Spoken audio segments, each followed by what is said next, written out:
Quantos estavam com saudade de ouvir nosso irmão compartilhando uma palavra aqui conosco? E esse dia aprova o Senhor que tivéssemos esse momento, esse privilégio. Vamos orar para que o Senhor realmente use nosso irmão, que o coração dele esteja em paz e a saúde dele, todas as coisas necessárias realmente venham se alinhar com o Espírito de Deus para nos dar essa bênção do Senhor. Pai, nós, Senhor, te agradecemos pelo momento, Deus, que estamos aqui reunidos em Teu nome, ó Deus, e agora recebendo da Tua palavra.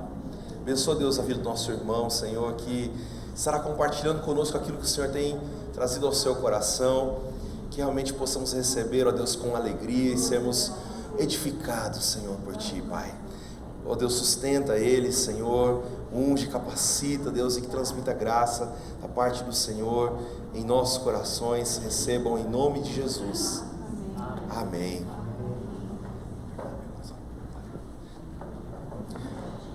Amém, meus irmãos. A paz do Senhor Jesus. Eu quero abrir com os irmãos aqui em Marcos capítulo 14, versículo 22 ao 26.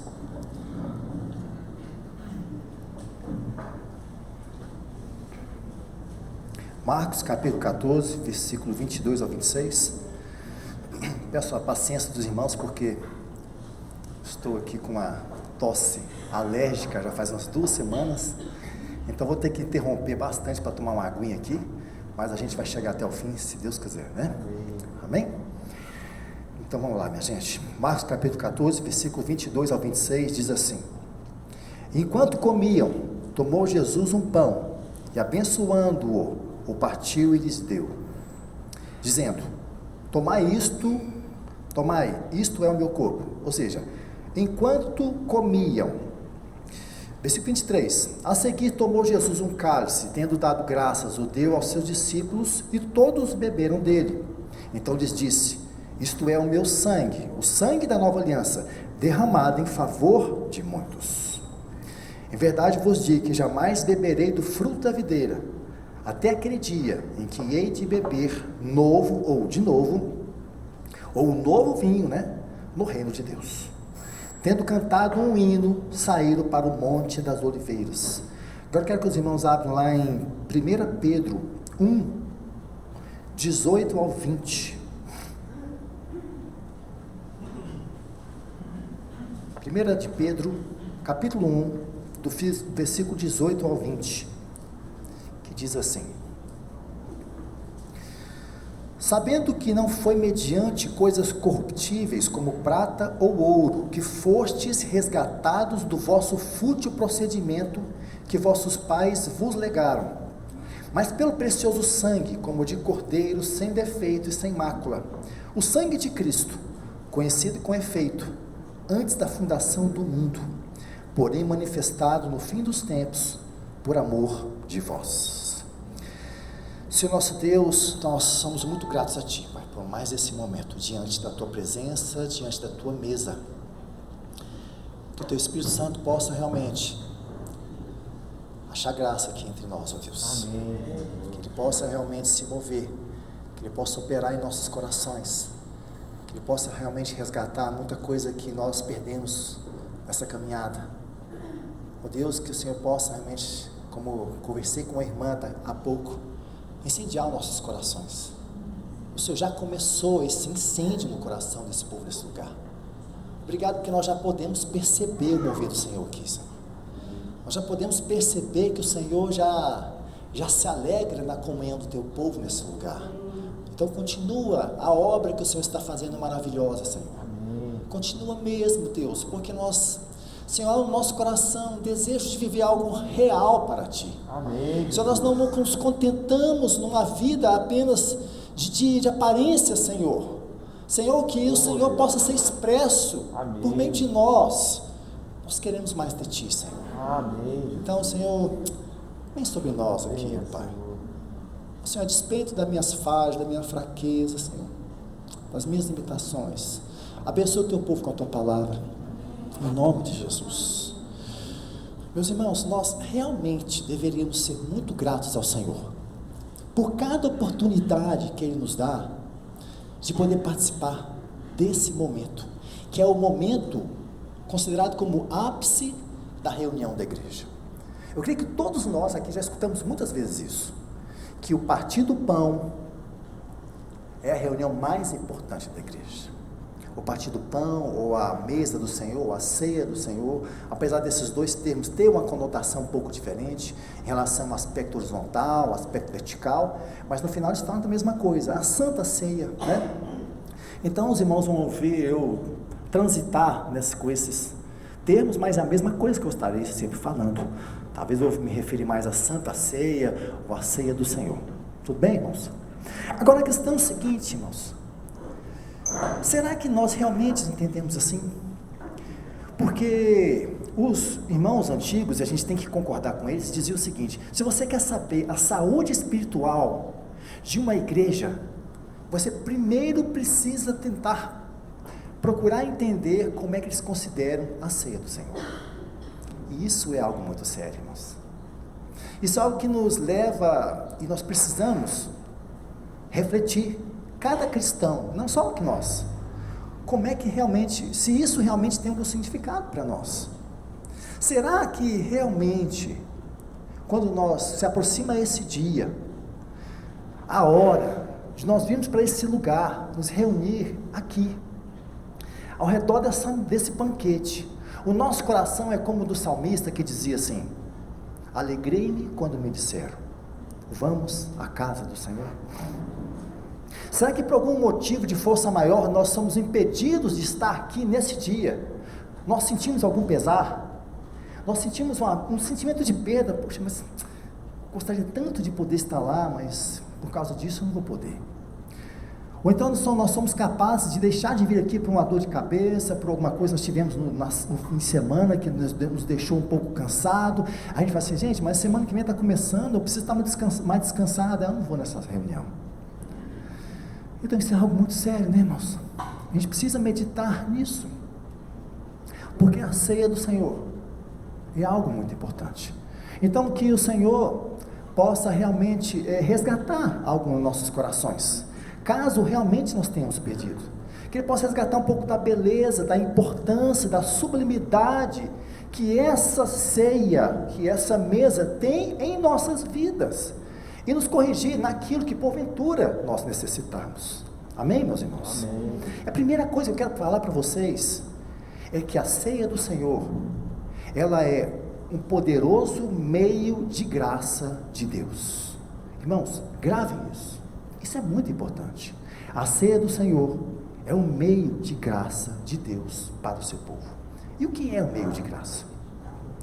O meio de graça, ou instrumento da graça, é algo que Deus dá, é um recurso que Deus dá graciosamente para o seu povo, para que ele possa vencer nessa jornada.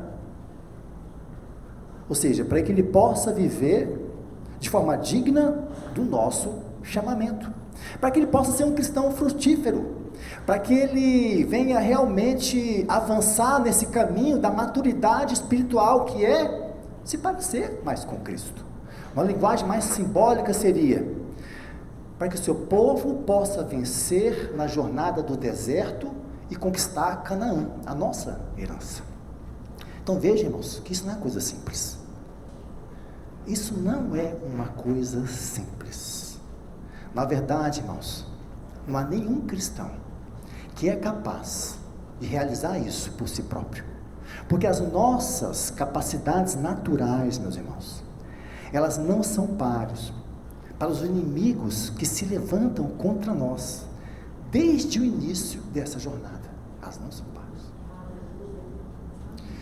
Só que o Senhor nos concedeu isso. Então quando nós olhamos para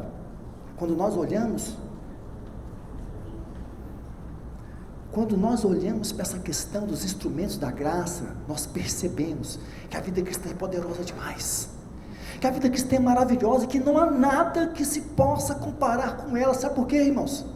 Porque ela é vivida em Cristo, por Cristo e para Cristo.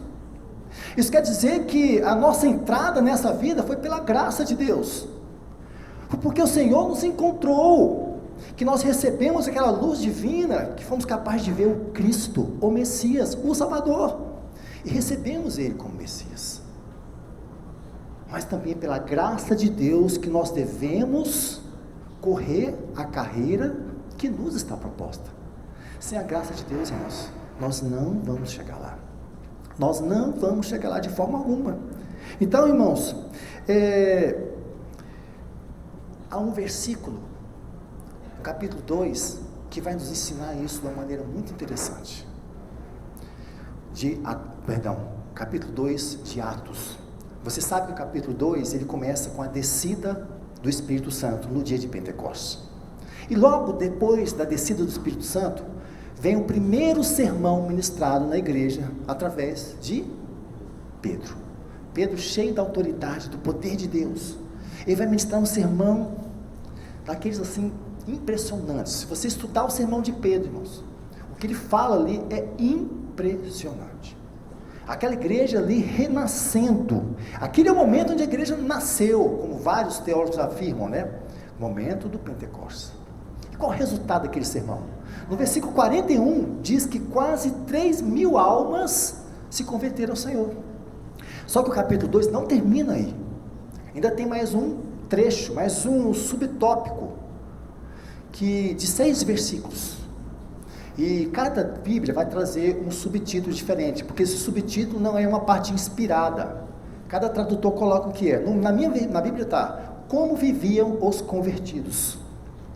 E no versículo 42, que é um versículo muito conhecido de todos nós, diz assim, e perseveravam na doutrina dos apóstolos, na comunhão dos santos, no partir do pão e nas orações.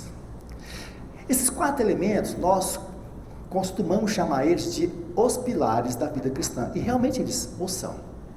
Eles são os pilares da vida cristã. Só que também eles são conhecidos, chamados pelos teólogos, como fazendo parte de um grupo de instrumentos da graça de Deus. Cada um deles é um instrumento da graça de Deus.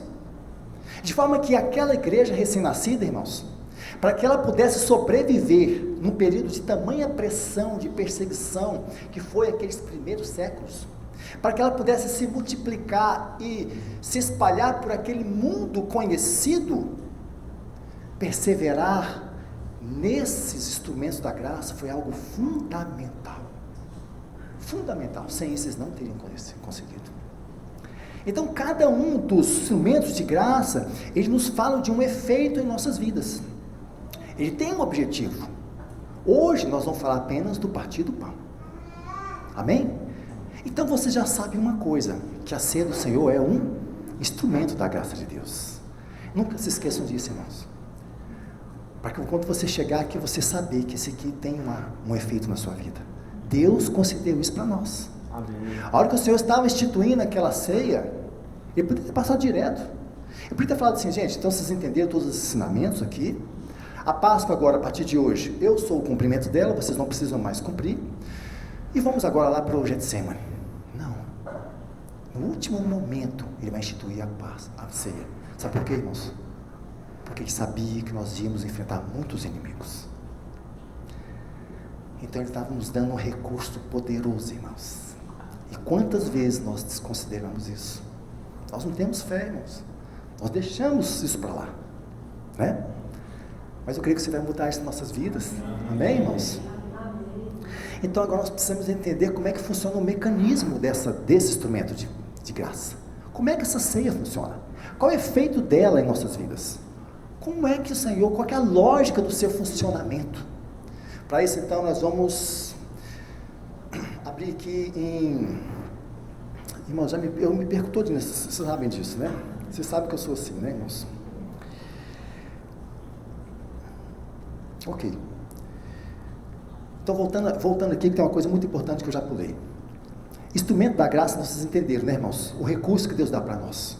Então, o que acontece? O Senhor, Ele nos deu tudo o que nós precisamos para vencer os inimigos, os obstáculos que se levantam contra nós. Tudo, irmãos. Tudo. Ele nos deu o Espírito Santo para habitar dentro de nós. Ele nos deu a palavra, o jejum, a oração, o batismo, que também é um instrumento de graça, mas poucos entendem o que ele significa. Ele deu a ceia, Ele deu a comunhão dos santos. De forma que nós, esse pacote completo, quando diante desse pacote completo nós não temos desculpas, irmãos, para que naquele grande dia nós não cheguemos com as mãos cheias de obras diante do Senhor, as quais vão ser provadas pelo fogo e serão consideradas por Ele, sabe como? Prata, ouro e pedras preciosas, porque o Senhor já nos deu tudo, irmãos. Então o que Ele espera de nós? Se o Senhor já nos deu tudo, o que Ele espera de nós? Perseverança. Perseverança, irmãos. Irmãos, a perseverança é a chave para uma vida cristã vitoriosa. Lembro bem disso. A perseverança é a chave para uma vida cristã vitoriosa. O grande problema nosso, irmãos, é que nós não entendemos que, uma vez pela graça, eles foram inseridos na vida cristã. Agora, para vencer essa vida cristã, nós precisamos da graça de Deus, e aqui nós erramos, porque Deus dá tudo, mas nós não perseveramos. Por causa da falta de perseverança, entra ano e sai ano, e nós não vemos muita coisa mudar em nossas vidas. Entendeu? Se você está nessa situação, irmão, se você está percebendo isso, que você está caminhando nessa carreira cristã, mas quando você olha para trás, você vê que não mudou muita coisa, porque você não está perseverando nos instrumentos da graça. Não é porque Deus não te favoreceu, como favoreceu Paulo, ou John Wesley, ou Charles Swindoll, ou Pastor Messias. Não. É porque você não perseverou nos meios de graça. Então, irmãos, isso é muito importante. Como é que nós vamos perseverar nisso, irmãos? Então, irmãos, o que acontece é o seguinte: no capítulo 22, versículo 15 de Lucas, o Senhor vai dizer assim, que ele desejava ansiosamente comer aquela última Páscoa com seus discípulos antes do seu sofrimento. Então o Senhor ali está mostrando que ele aguardava aquele momento. O Senhor estava aguardando aquele dia, quando aqueles discípulos nem imaginavam sobre isso. Dentro do coração dele estava aguardando que chegasse aquele dia. A missão principal do Messias era subir o Monte Calvário e entregar-se naquela cruz por amor a nós, mas ele não faria isso sem antes passar por aquele momento. O Senhor não faria isso sem antes passar por aquele momento com seus discípulos. Por quê? Alguns dizem assim, não, porque ele queria prepará-los para o sofrimento que ele passaria, para aquele momento de tanta turbulência, da paixão de Cristo. A gente não pode dizer que está errado, é verdade, ele preparou eles ali. Só que a resposta mais correta seria, porque aquele momento seria o momento onde ele então comunicaria os seus ensinamentos mais preciosos, mais importantes da vida cristã. Por exemplo, a descida do Espírito Santo, o lava-pés e muitos outros, principalmente, irmãos, o partir do pão. Principalmente a Santa Ceia. Então, irmãos, diz o texto, os evangelistas vão dizer que após eles terem comido aquela ceia, ou seja, no momento final, alguns vão dizer assim, comendo, como foi o texto que nós temos de Marcos, comendo, ou seja, no finalzinho do cumprimento daquela ordenança da velha aliança, que é a Páscoa. Eles comeram a Páscoa. Quando eles terminam de comer a Páscoa, o que o Senhor faz? Ele pega o pão. Ele pega o pão e começa então a mostrar para eles uma nova ordenança, que diz respeito à nova aliança. E o que ele está querendo ensinar para nós aqui? Primeiro, que a Páscoa, a partir de então, ela perderia todo o seu sentido. Por quê? Porque o Cordeiro de Deus estava prestes a ser sacrificado. Nunca mais nenhum cordeiro precisava ser sacrificado para apontar para algum antítipo, porque naquele momento o verdadeiro Cordeiro de Deus ia ser sacrificado. Então a Páscoa já tinha cumprido a sua função. Errado a gente comemorar a Páscoa? Não, no sentido de que nós usamos ela para ensinar algo para as crianças, para um novo convertido. Todavia, irmãos, toda a realidade da Páscoa, ela é remetida para cá. Toda a realidade de todas as festas de Israel, que nós vamos falar daqui a pouco, é remetida para cá. Nós não precisamos mais celebrar, por exemplo, a festa dos tabernáculos. Na festa dos tabernáculos, os judeus ficavam 7 dias vivendo em tendas. Até hoje é assim. E eles comemoravam, sabe o quê? Que um dia eles foram peregrinos no deserto, mas Deus foi a provisão deles. Então eles iam para ali, para Jerusalém, ficavam em tendas 7 dias, e tinha a promessa de Deus, lá em Deuteronômio capítulo 16, que se eles fizessem isso, Deus então continuaria abençoando a colheita deles. Eles iam ter uma colheita muito boa. E nós não precisamos fazer isso. Porque é aqui que nós vamos olhar para esse sangue e saber que aquele que morreu também ressuscitou e voltará para nos buscar. Amém. E nós iremos reinar com Ele. Aqui, irmãos. Toda essa realidade está aqui. Amém? Amém? Então a primeira coisa que significa esse partir do pão logo depois da Páscoa é isso. Ó, a partir de agora nós começamos uma nova história. Vocês não vão ter que celebrar a Páscoa. Vocês vão ter que celebrar uma coisa muito maior. E segundo, e muito importante, irmãos, que a ceia do Senhor, ela segue o mesmo mecanismo da Páscoa e das outras festas. Qual desse mecanismo? Que quando o seu participante, ele executa todo aquele ritual, trazendo a lembrança, aquilo que está ligado àquela aliança, então Deus faz algo no coração dele. Deixa eu explicar para vocês melhor. No capítulo, deixa eu lembrar aqui, capítulo 16 de Deuteronômio, e também no capítulo 23, não, perdão, capítulo 23 de Levítico, e no capítulo 16 de Deuteronômio, além da festa da Páscoa, que na verdade eram 3 festas que eram celebradas ao mesmo tempo. Quais eram essas festas, irmãos? Pães asmos, que fala da vida santa do Senhor, Páscoa e primícias, que fala da ressurreição. Por isso elas eram juntas, porque primícias acontecia quando? No 3º dia. Quando o Senhor ressuscitou, a festa das primícias foi cumprida. É incrível, irmãos. Você lê sobre a festa das primícias, o tipo, é incrível.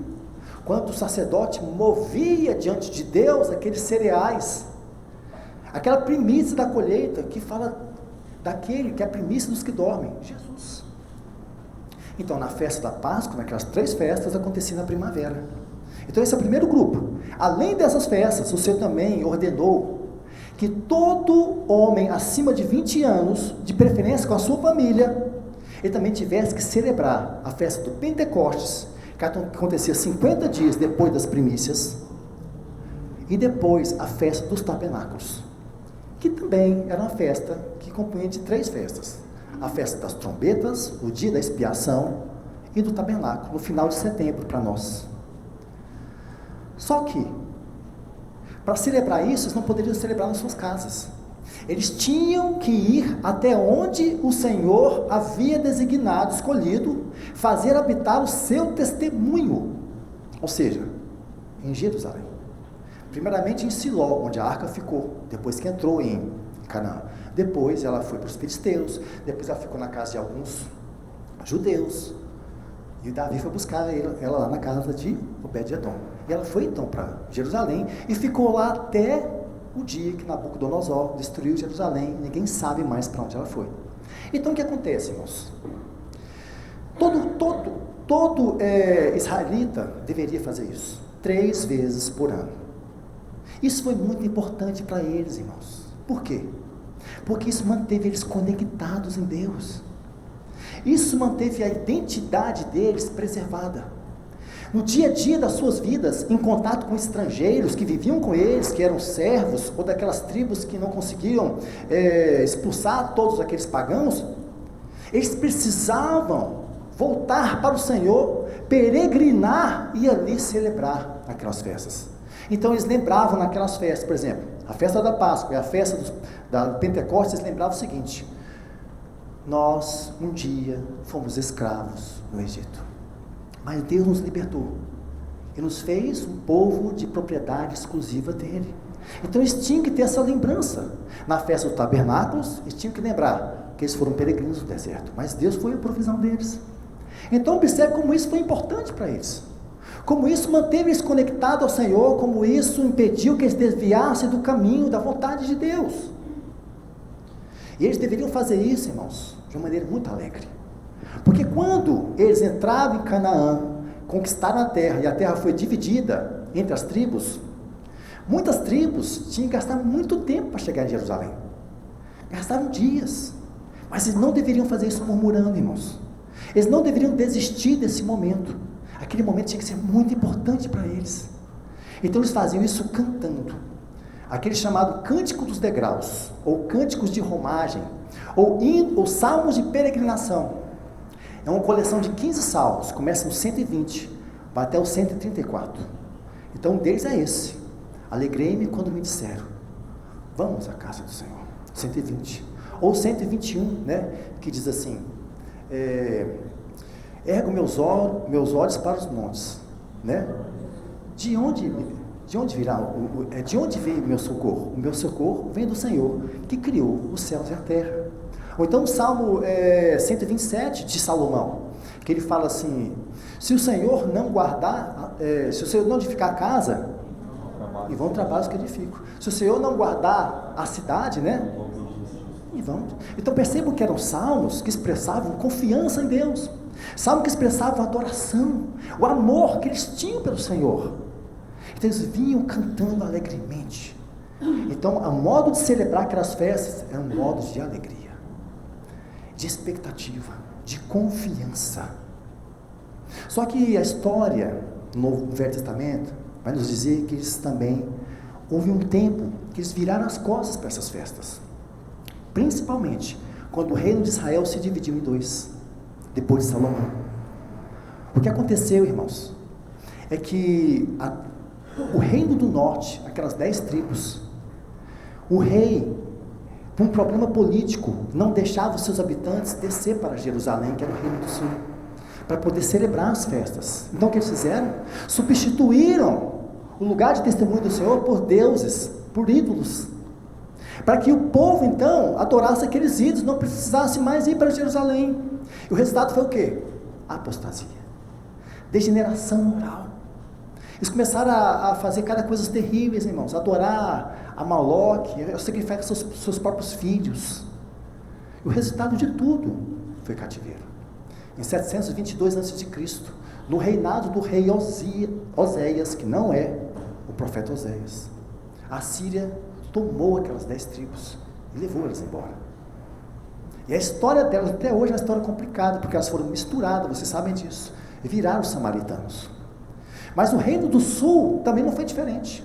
Se você ler os relatos em Crônicas e no livro dos Reis, você vai ver que só existe relato da celebração da festa da Páscoa em Ezequias e Josias, principalmente Josias. E não mais. E não mais, irmãos. E o resultado nós sabemos também. Em 586 a.C., Nabucodonosor entrou e acabou com Jerusalém.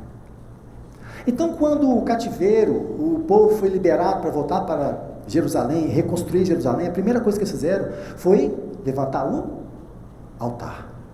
E logo depois que eles levantam o altar, lá em Esdras, capítulo 3, versículo 2, vai dizer que eles, mesmo diante de uma pressão de inimigo para todo lado, eles celebraram a festa dos tabernáculos, porque era a época de festa dos tabernáculos. Muito significativo para aquele momento, nós não vamos entrar nisso agora. A partir de então, nunca mais eles se dobraram a outros deuses, nunca mais. E quando chegou na época de Jesus, o contexto da nação de Israel era o seguinte: jugo do Império Romano, classe sacerdotal corrupta, na sua maioria, classes dominantes, fariseus, saduceus, também procurando poder, brigando por representatividade dentro do Sinédrio. Só que você vai ver nos evangelhos que eles estavam celebrando a Páscoa, as festas. Eles estavam celebrando as festas.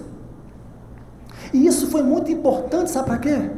Para que quando o Messias viesse, encontrasse um remanescente que ainda estava esperando o Messias. Encontrasse alguém que não tinha se contaminado com aquela cultura helenista que já estava alcançando todo mundo por causa da Grécia. que encontrasse pessoas que não tinham perdido as promessas. Então, quando Paulo vai falar sobre a ressurreição, em 1 Coríntios capítulo 15, vai dizer assim, que após a ressurreição, mais de 500 discípulos de Jesus viram ele ressuscitado. Às vezes a gente pensa que na obra dele ele só conseguiu ali uns 12 discípulos, mais uma meia dúzia de pessoas. Mais de 500, todos judeus. E depois daqueles dias ali, poucos dias, 50 dias depois da primícias, 3.000 judeus vão se converter. Então vocês percebem que as festas naquele momento foram muito importantes, mesmo diante de um contexto tão conturbado, tão complexo, irmãos. Só que Paulo, em Colossenses capítulo 2, versículo 17, sabe o que ele vai dizer? Que todas essas festas, elas eram sombras das coisas futuras. Ah, irmãos, deixa eu tomar água aqui, gente.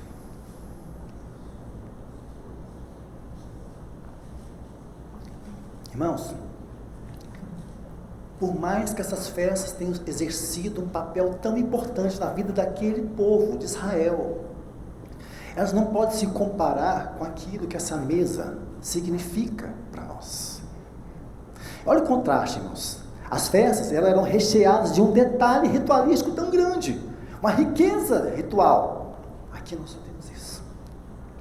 Mas por outro lado, a festa só conseguia fazer com eles manter viva aquela chama, né?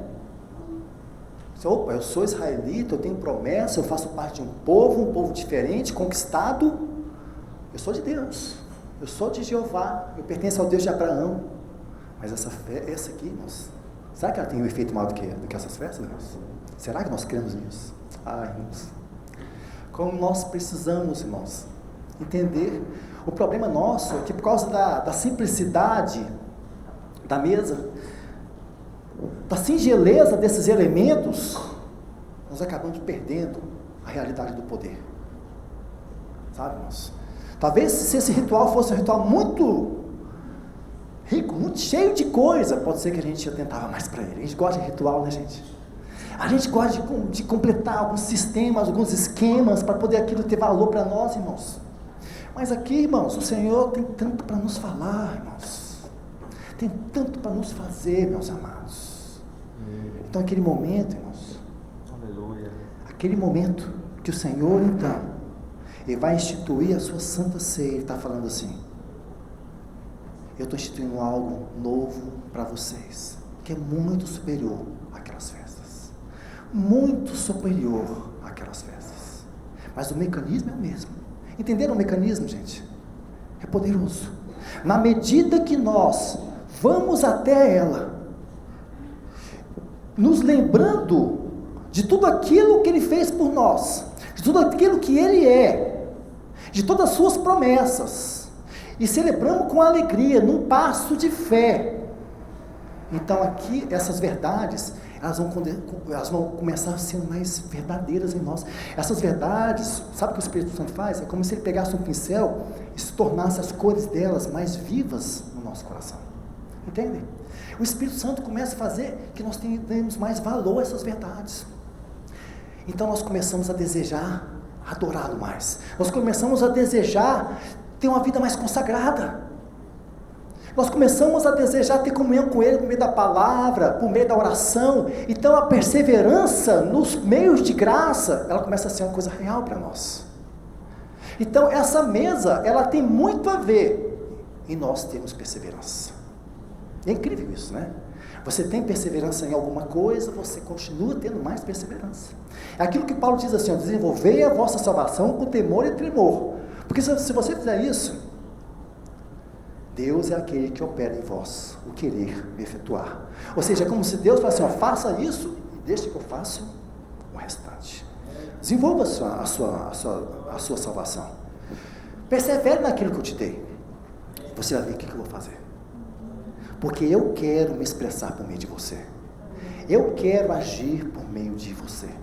Mas você precisa perseverar. Amém. Então, na medida que nós chegamos com alegria, com fé, com expectativa nos nossos corações, irmãos, depositando no Senhor toda a nossa adoração, toda a nossa gratidão, tomando esses simples elementos, que continuam sendo simples elementos, eles não se transformam no corpo de Cristo e no sangue de Cristo, não. Mas o Espírito Santo vem fazer que essas verdades sejam mais vivas em nós. Fazer com que essas verdades não se desapeguem de nós. Ele vem encostar elas nos nossos corações. Isso é tudo que nós precisamos, irmãos. Porque como nós somos volúveis, irmãos, como nós temos uma tendência de esquecer das coisas que são importantes. Já percebeu isso? Vou fazer um exemplo bem simples aqui. Você chega no médico, pega o seu exame. E lá está, nossa, colesterol alto, triglicéridos, ácido úrico, você leva aquela bronca do médico. Na outra semana você já faz a matrícula na academia, já vai no supermercado, compra aquelas verduras, aquele negócio para fazer uma dieta. Mas aos poucos, o primeiro mês vai bem, mas aos poucos você vai perdendo. Quando você vê, você já está comendo torresmo, você já não quer ir mais na academia, você já vai matando, porque a gente vai perdendo a importância das coisas. Não é verdade, irmãos? Por isso que esse momento é importante, por isso que o congregar é importante, porque nós exortamos mutuamente. Por isso que a comunhão dos santos é um outro instrumento de Deus poderoso. Você não pode. Como o inimigo tem nos desfragmentado, irmãos, fazendo com que nós pensemos que nós podemos ver a vida cristã como um desigrejado, como alguém lá na sua casa. Isso é terrível, irmãos. Nós não conseguimos. Essa parte é essencial nas nossas vidas. Amém, meus irmãos? Então, meus amados, agora que nós sabemos como é que esse mecanismo funciona, e aos poucos o Senhor vai ensinar para a gente isso, eu quero mostrar para vocês então, nós entrarmos naquilo que é a prática dessa mesa. Nós vamos então rememorar alguma dessas verdades, para que então nós possamos participar desses elementos. E quando nós participamos desses elementos, nós não precisamos, irmãos, produzir algo que não existe. Não vem aqui tomar esses elementos, irmãos, na expectativa de sentir alguma coisa, porque a perseverança não é na experiência, a perseverança é na obediência. Quando você persevera na obediência, então você vai ter experiência. Sempre esse é o caminho. Persevere na obediência, porque a perseverança na obediência te dará experiência. O problema é que a gente quer perseverar na experiência, né, irmãos? Eu vou lá para sentir. Se eu não sentir, não, já não deu certo. Aquele lugar, aquele louvor, aquela palavra, não, vou para outra igreja. E perseveramos em busca de experiência. Não, Senhor, eu vou perseverar na obediência, irmãos. Amém, meus irmãos? Então nós vamos ler agora, lá em Êxodo, nem sei onde é que eu estou, capítulo 12. A gente vai ver então na parte onde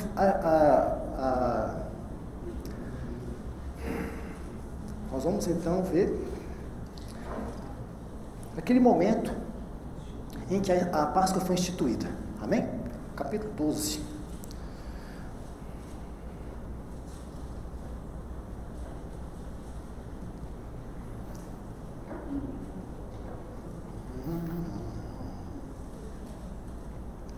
Amém.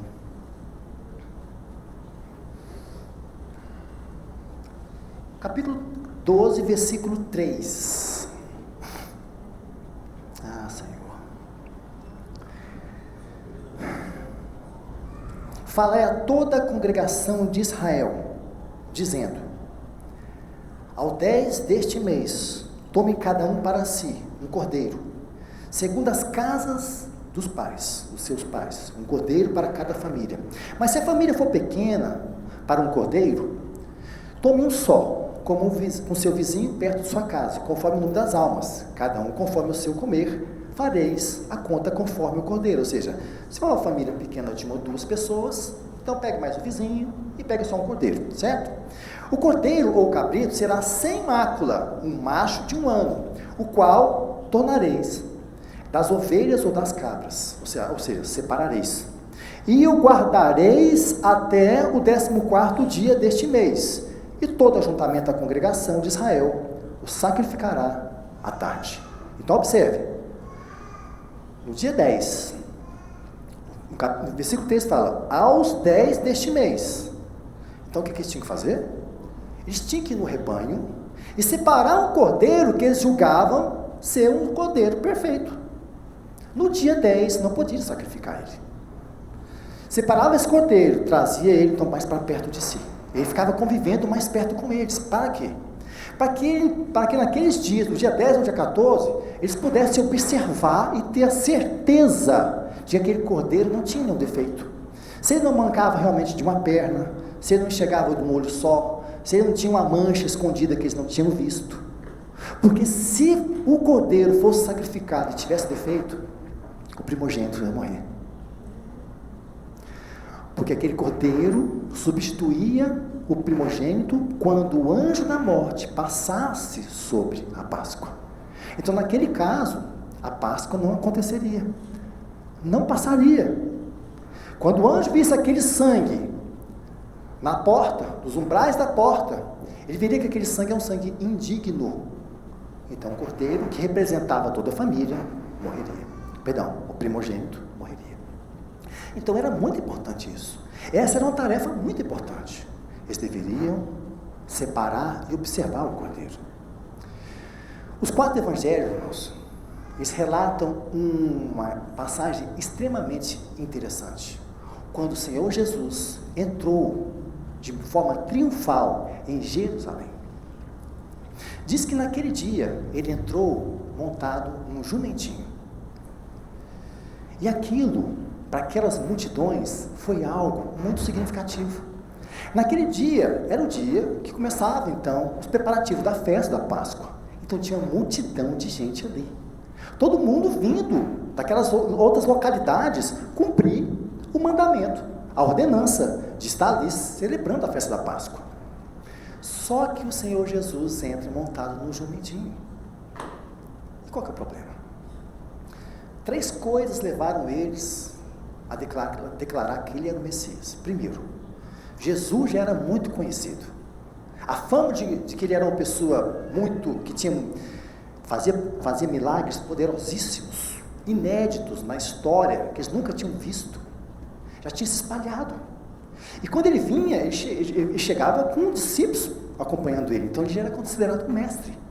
Segundo, aquela era a época da Páscoa. E a Páscoa celebrava a libertação do povo de um cativeiro.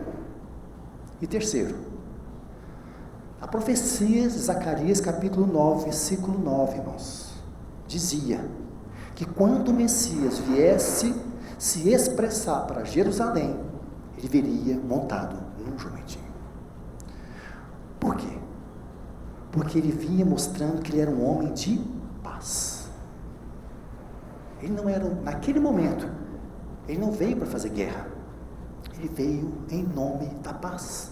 Porque se ele viesse como um homem de guerra, ele viria montado num cavalo. Assim como nós podemos ver ele aonde? Lá em Apocalipse. Mas aqui não. Aqui ele está num jumentinho. Por quê, irmãos? Por que será? Vamos ver então o que é que essa multidão fez quando viu o Senhor Jesus. Vamos aqui para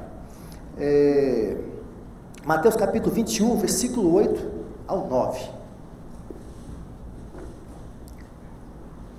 Mateus capítulo 21, versículo 8 ao 9.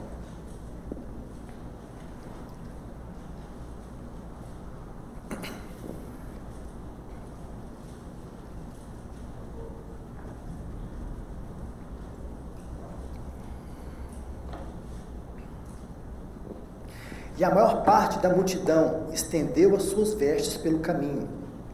E outros cortavam ramos de árvores, espalhando-os pela estrada. E as multidões, tanto as que precediam como as que o seguiam, clamavam: Hosana ao filho de Davi. Bendito que vem em nome do Senhor. Hosana nas maiores alturas. O clamor deles, irmãos, estava completamente correto. Completamente correto. Tanto é que os fariseus, lá em Lucas, no relato de Lucas, eles vão falar para o Senhor assim: o mestre, repreende eles, para que eles não fiquem fazendo isso. Porque os fariseus também, eles temiam que os romanos, diante daquela situação, situação que todo mundo virou um alvoroço louco naquele momento. Os romanos então viessem pedir alguma coisa em relação à festa da Páscoa, porque os romanos naquele momento, a segurança aumentava demais, igual a eventos como a Olimpíada, a Copa do Mundo, onde a segurança tem que aumentar muito. Então eles sabiam que os judeus já eram um povo terrível, difícil, guerreiro, sabia que naquela Páscoa era o momento que eles comemoravam libertação, então eles temiam que surgisse um sentimento revolucionário dentro deles. Então os fariseus falaram assim: não, Senhor, olha aí o que estão fazendo, repreende eles. O que o Senhor fala? Se eles se calarem, até as pedras clamarão. Sabe por quê, irmãos? Porque aquele era o momento na história que o Messias deveria entrar. Até aquele momento o Senhor, ele não falou para ninguém que era o Messias, inclusive ia falar para os discípulos: não digam nada para ninguém a respeito disso, dessa revelação que o Pai deu para você, ô Pedro. Não fale nada, não está no momento ainda, mas naquele dia era o momento que o Messias deveria se revelar, e a forma como ele deveria se revelar era montado no jumentinho. Sabe por quê, irmãos? Porque naquele dia era o dia que os cordeiros estavam sendo separados para avaliação. Era naquele dia, irmãos. Naquele dia o Messias começava a sua missão. Irmãos, como isso é poderoso. Como é que eles não conseguiram ver isso, irmãos? Como é que os judeus que conhecem tanto não viram isso? Que ele entrou sentado no jumentinho, cumprindo a profecia messiânica, no dia da separação dos cordeiros. Então estava ali o leão da tribo de Judá, estava ali aquele que é poderoso nas batalhas, estava ali aquele que é o Senhor dos exércitos. Imagina os seus exércitos olhando para ele, naquele jumentinho. Então eles estenderam os mantos pelo chão, e aquilo também falava do reconhecimento de que ele era um rei, porque lá no Velho Testamento você vai ver o rei Jeú, quando é consagrado, eles colocam os mantos pelo chão. Ele declarou Hosana nas alturas, porque Hosana significa salva-nos. Esse é o significado dessa palavra, Hosana. Salva-nos, salva-nos, ó Rei, ó Filho de Davi, ó Rei de Israel. Hosana nas alturas, salva-nos aquele que está nas alturas, aquele que vem em nome de Deus, do Senhor. Eles declararam que ele era o Messias, só que eles perceberam que era um Messias diferente. A forma de se reconhecer o Messias é que estava errada. Aquele não era o Messias que ia libertar eles do cativeiro ou do jugo romano, mas a forma como ele iria libertar, a salvação que ele ia operar, era se entregar como Cordeiro Santo de Deus. Naquele momento então começa uma avaliação. No capítulo 22 de Mateus, pouco depois disso que nós acabamos de ler, então você vai ver, a partir do versículo 15 a 46, nós não vamos ler, você vai ver uma série de passagens, que é como se fosse uma sabatina que eles impuseram sobre o Senhor. Os fariseus, os herodianos, os saduceus, os intérpretes da lei. Então ele falava assim: é lícito pagar tributo para César? E o Senhor falava para eles assim: vai pagar a César o que é de César, o que é de Deus, a Deus o que é de Deus. Aí chegavam os saduceus e falavam assim: mas Senhor, aí eles bolavam uma estratégia, montaram um negócio, assim: tenho 7 irmãos, uma mulher casa com um mais velho, aí ele morre, ela casa com o mais novo, aí ele morre. Quando chegar na ressurreição, com quem que ela vai casar? Então percebam, eles começaram a querer, e todas elas o Senhor dava uma resposta que eles não tinham como escapar. Aí chega no versículo 46, diz assim, irmãos: e ninguém lhe podia responder palavra, nem ousou alguém a partir daquele dia fazer-lhe perguntas. A partir daquele momento, irmãos, eles se calaram.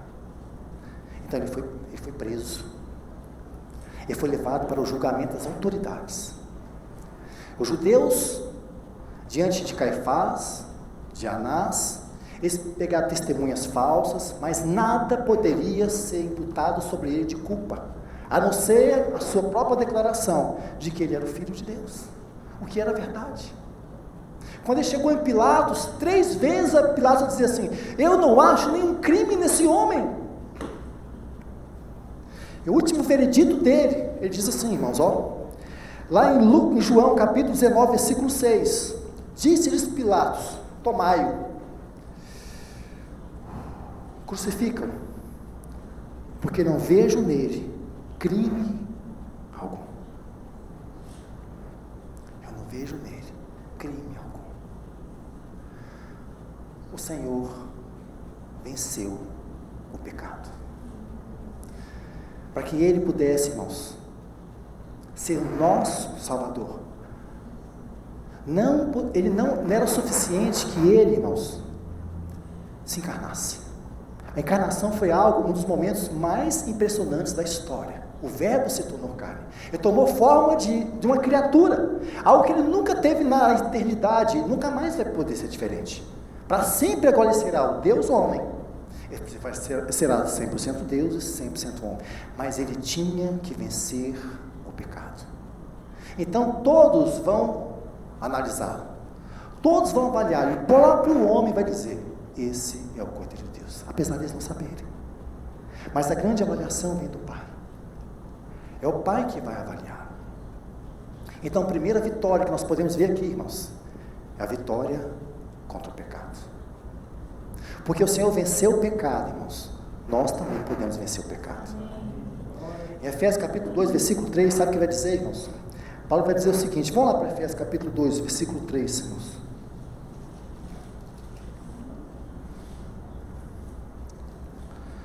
Diz assim, ó: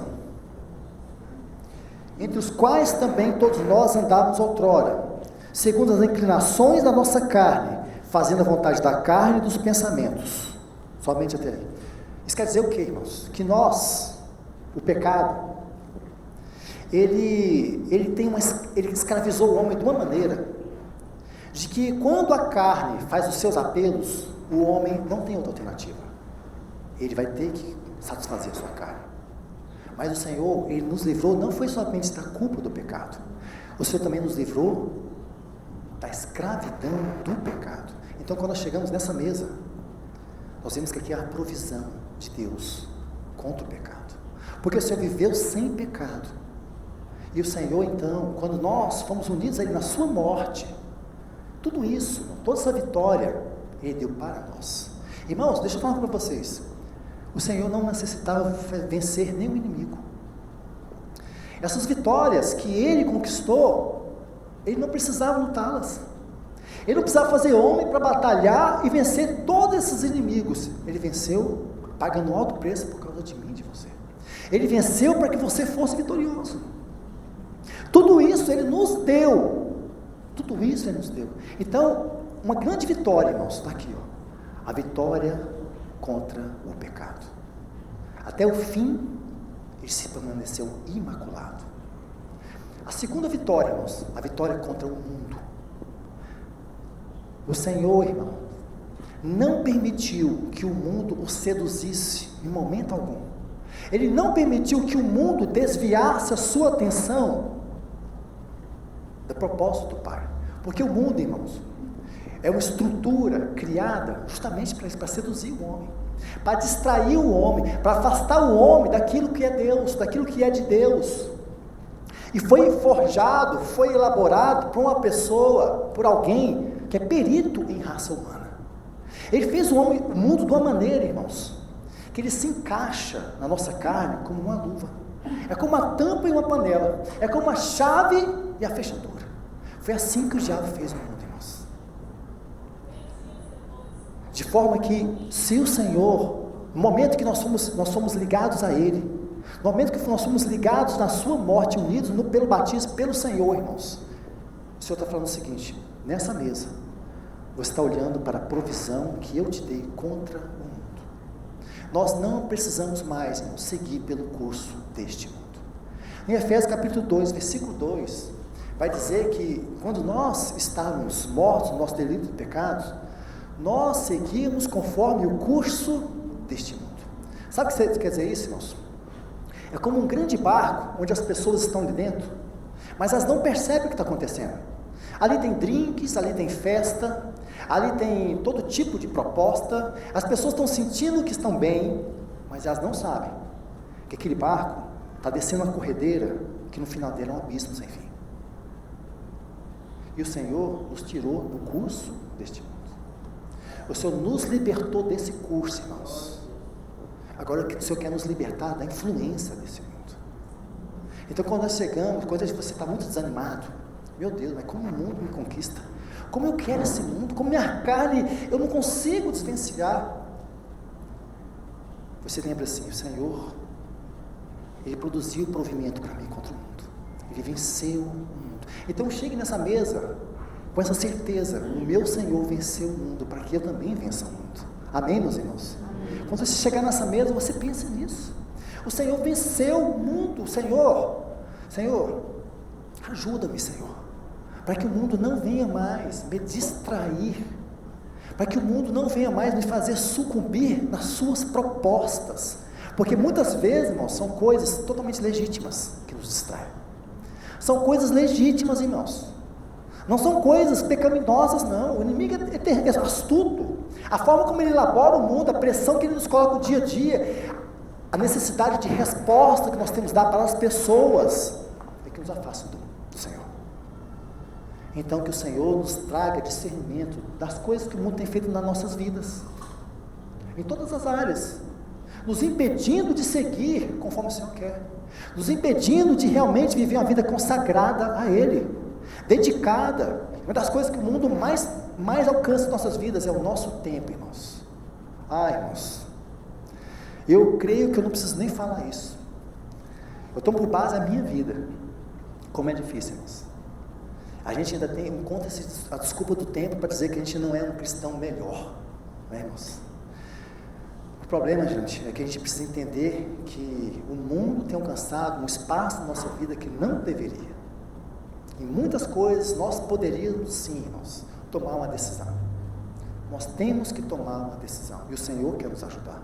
E a mesa é um lugar onde o Senhor vai também gerar essa disposição em você, com certeza. Amém? O segundo ponto, irmãos, é que o Senhor venceu o diabo. O Senhor venceu o diabo, irmãos. E sabe como é que ele venceu? Na cruz. Vamos abrir aqui, irmãos, por favor, em Colossenses capítulo 2, versículo 14 ao 15.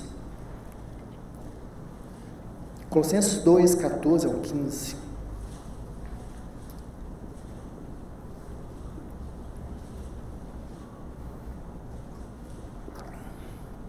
Tendo cancelado o escrito de dívida que era contra nós e que constava de ordenanças, o qual nos era prejudicial, removeu inteiramente, encravando-o na cruz, e despojando os principados e potestades, publicamente os expôs ao desprezo, triunfando deles na cruz.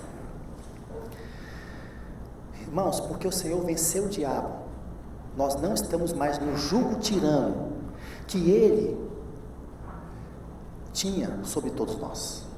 Em Efésios capítulo 2, fala que aqueles que estavam mortos, nesse versículo mesmo que nós estamos lendo, olha só o que ele fala aqui, irmãos. Efésios capítulo 2, versículo 2, diz assim, nos quais andastes outrora, segundo o curso deste mundo, segundo o príncipe da potestade do ar, do espírito que agora atua nos filhos da desobediência. Ou seja, aqueles que são ímpios, eles ainda estão sobre o domínio do príncipe da potestade do ar. Isso quer dizer que ele ainda tem autoridade para conduzir eles nos seus caminhos. É isso. O inimigo, o diabo, ele tem autoridade para conduzir os ímpios nos seus caminhos. E só não tragou eles ainda por causa da misericórdia do Senhor. Por causa da misericórdia do Senhor.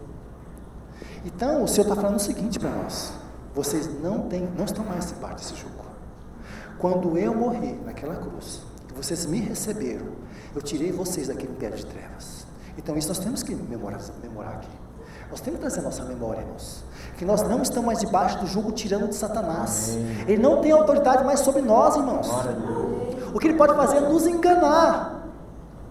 Ele vai tentar, de todo jeito, corromper o seu coração, te seduzir através das coisas que ele criou no mundo. Isso ele vai tentar até o fim. Mas nos conduzir nos seus caminhos. Acabou. O Senhor venceu, irmãos. Amém. O Senhor expôs aquelas potestades ao desprezo, publicamente. Sabe como? Pregado naquela cruz. Irmãos, Como é que essa mesa ela apresenta para nós um paradoxo maior da história. Porque como é que pode um homem morrer numa cruz, um lugar de extrema dor e aflição, um lugar de extrema vergonha e humilhação, e conquistar vitória inquestionável contra todos os seus inimigos, e ser levado no lugar mais alto, e receber o nome que está acima de todo nome, está aqui nessa mesa, irmãos. É lindo demais, irmãos, é poderoso demais, mas o Senhor também venceu a morte, numa tacada só, irmãos. O Senhor venceu todo mundo. O Senhor venceu a morte, isso também é poderoso. A morte do Senhor, a vitória do Senhor contra a morte, irmãos, ela conquistou para nós o direito de, um dia, o Senhor também irá nos ressuscitar. A morte do Senhor, a ressurreição do Senhor, provou que o sacrifício dele era perfeito, primeiro lado. Provou que realmente a avaliação do Pai é que aquele cordeiro era um cordeiro imaculado. Realmente, agora, a mão do Senhor, de Deus sobre aquele cordeiro, ele conseguia satisfazer todas as demandas da ira de Deus em relação à culpa do nosso pecado. Aquele cordeiro era perfeito. Mas quando ele ressuscita, ele está dizendo para todos: o meu sacrifício valeu a pena. O meu sacrifício, eu comprei para vocês libertação também da morte. Amém. Às vezes, irmãos, sabe o que acontece? Nós nos preocupamos muito porque o nosso corpo está em processo de envelhecimento. E o mundo quer nos falar isso. Irmão, como o mundo tem pregado isso, né? Tanta coisa, irmãos, tanto cosméticos, irmãos, tanta coisa para você frear um pouco a aparência desse envelhecimento. Não estou dizendo que nós temos que ser aquela aparência feia, velha, né? Assim, não. Nós temos sim que cuidar de nós. Mas, irmãos, olhem para frente. Porque o Senhor prometeu que vai nos dar um novo corpo, que não tem nada a ver com esse, irmãos. Um corpo eterno, indestrutível, no qual nós vamos ser inseridos numa esfera de relacionamento com eles, eterna, numa dimensão muito maior dessa que nós estamos agora, em comunhão. O Senhor, Ele virá nos buscar e nos ressuscitar. Irmãos, tem um testemunho de uma irmã, que eu fico impressionado com ela, a irmã Ludmila Ferber. Acho que todos os irmãos sabem que ela está com câncer. Só que o testemunho dela é lindo, irmãos. Você olha para ela, a aparência dela é cadavérica. Ela já era magra, agora com os tratamentos, ela ficou só a pele e o osso. Mas ela está saindo por aí cantando. Ela tem pouca força, vigor. Mas o vigor dela, irmãos, no Senhor é grande demais. Porque ela mostra que ela não tem medo da morte. Porque o Senhor já venceu a morte. Porque ela mostra, sabe o quê? Que agora é a hora dela falar: o meu Senhor é tudo para mim. Ele é o meu vencedor. Irmãos, quantos de nós murmuramos por pouca coisa que acontece com a gente, irmãos? Quantos de nós caímos na mentira do mundo, entramos numa ansiedade danada por causa do nosso corpo? Quantos de nós temos um medo da morte, irmãos? Mas o Senhor venceu tudo, a morte não significa mais nada. Agora nós podemos cantar: tragada foi a morte pela sua vitória no Senhor. Amém. Mas naquele dia nós vamos cantar com todo o vigor, quando o Senhor nos ressuscitar. Amém, meus irmãos? Amém.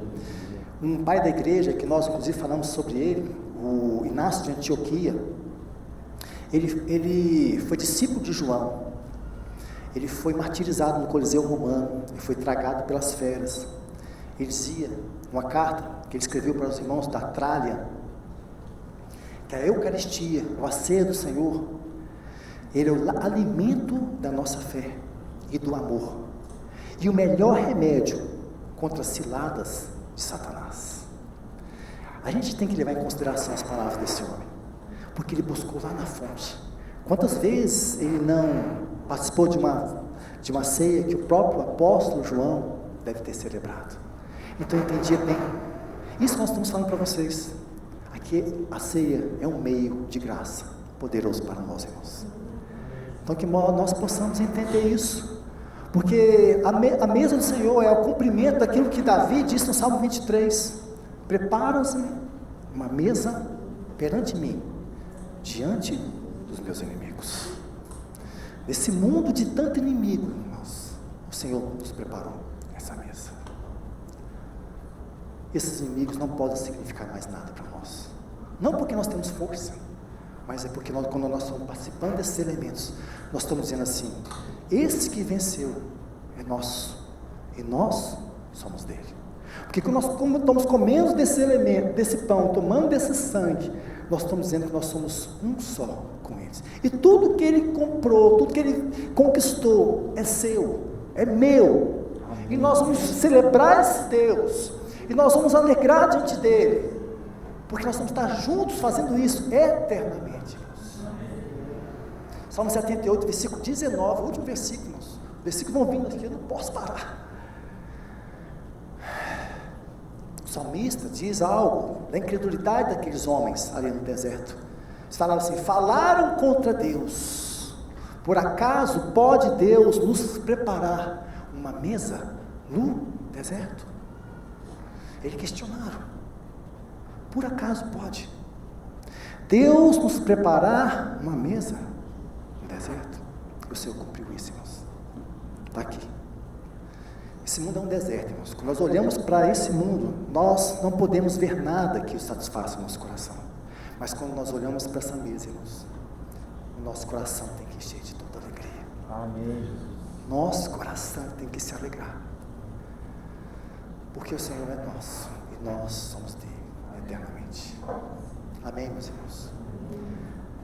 Então agora eu quero pedir para os irmãos para vir aqui, os irmãos do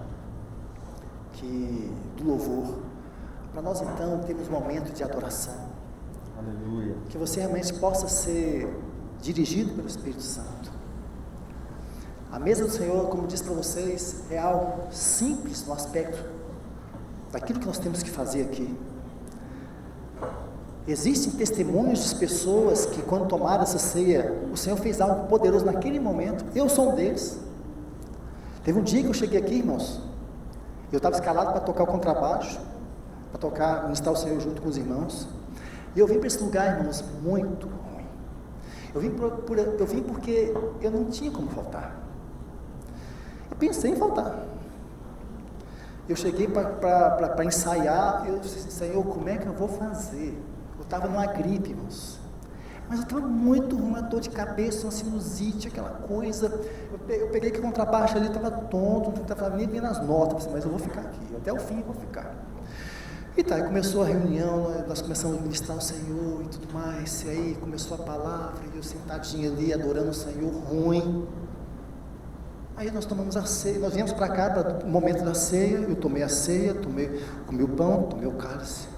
Irmãos, quando eu pus o pé aqui embaixo, eu assustei. Todo aquele mal-estar foi embora, irmãos. Eu não sentia mais nada.